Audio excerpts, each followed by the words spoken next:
hard for us today to realize what the perilous situation was of the early culture people in the Near East. The beginnings of agriculture and domestication of animals for the Western world begins in the Near East, and the first signs occur somewhere around 10,000 BC. We begin to see signs of the domestication of some of the animals of the neighborhood, principally sheep and goats to begin with, and then the pig comes in. Now, there may have been an earlier beginning in Southeast Asia. The finds that are taking place now in northern Thailand are really spectacular in transforming our picture of the origins of agriculture and so forth. But for the history of civilization in the Western world, this area of the Near East is crucial, decisive.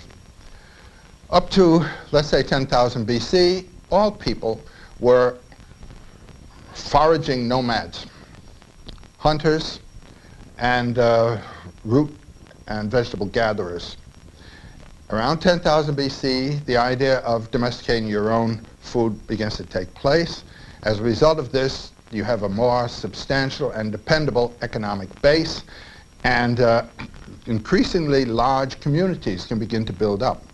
Brings in a whole new problem of cultural organization. You begin to have specialists. You begin to have people whose specialization is tilling the soil, others who are trading people, trading for goods with other centers. And you begin then also to have governing people who govern these enlarged communities, specialist tasks, the problem of organizing the community. And the organized community, the viable unit, which consists of, one can say, principally what turned out to be four castes: the governing, the priestly ones who keep in touch with the divine sources of dream and myth and spiritual information, the trading and merchant people, and the toiling peasants.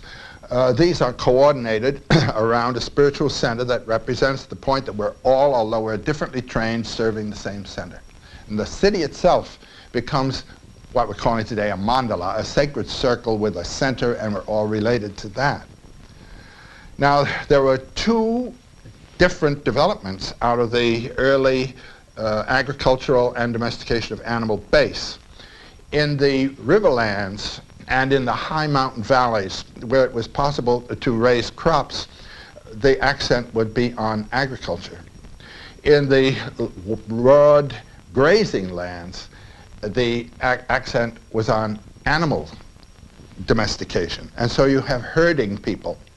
And there is a distinct separation as early, let's say, as the 8th and 7th centuries, the 7th millenniums, 8,000, 7,000 BC, between the settled agriculturalists and the still nomadic herding people. Where you have herders, the male is the important person. He's the one that is rounding up the animals, that is killing the animals and protecting this herd against another herd. So you have a warrior accent. Whereas when the toiling is that of agriculture, the relationship is to the earth, which is the mother. She brings forth life and she nourishes life, and so the female principle is a dominant one there. Now, in this Near East zone, there were three main groups of people in these divisions. One was the people in the riverlands and the high valleys, agriculturalists, whose principal deity was the goddess, who is the world mother. And the others were the two great herding communities, one in the north, in southern Europe, the Indo-Europeans, who were herders of cattle and who were the domesticators of the horse and invented the war chariot and became people of tremendous military power. And the other were the people of the Syro-Arabian desert, who are the Semites, and these were herders of sheep and goats, and later the domesticators of the camel, which became then the war camel, and so forth and so on. I think the earliest representation of the camel that we have in literature is in the Old Testament, where Rachel comes on a camel to Abraham. So we have these two warrior people fighting in on the relatively peaceful settled areas. And so we find around the 6th millennium BC that the little settled communities begin to have walls and the protection against these warrior people who were tough, fighting people and ruthless, whether they're Indo-European or Semites, the same story. There comes a time then when the shift of accent goes to these warrior people who have come in and become the overlords, the dominant ones over a toiling community.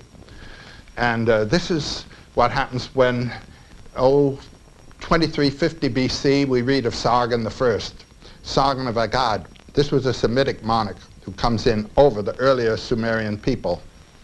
He comes in around, his date's about 2350 BC. Then about 2000 BC, there's a Sumerian restoration. And this is the period of many building of the great ziggurats, and most of our Sumerian texts come from this period.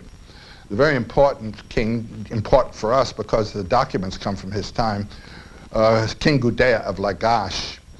And it's in his libation vase. It's a little vase about so big with a symbol on it of a central post and 2 serpents with 7 interlocking. This is the earliest example we have of this caduceus. And then 2 cherubim that say lion birds, birds that are human, animal, bird-like with crowns, opening the portals of a gate to reveal this. This comes from Gudea of Lagash, 2000 BC. It's at that time that we have a Sumerian resurgence, but then in come another group of Semitic people and become dominant at the time of Hammurabi is around 1750 BC, and this is the time of the Gilgamesh story and the loss of the serpent power from the individual. It goes over to the serpents. It's a very interesting story. It's connected with the Gilgamesh. But that time, the cities are again having to defend themselves against more and more of these invading people. The Hebrews come in then a good while later as raiding people again. And you can read it in the book of Genesis, and the book of Exodus rather, and in Judges and Joshua of what happens to a city when these warrior people come in. And so you can see the wall is a very important protective feature, and the city then as the culture unit with its center and its spiritual life. The center is always a temple, so that the spiritual information is what coordinates and validates the city.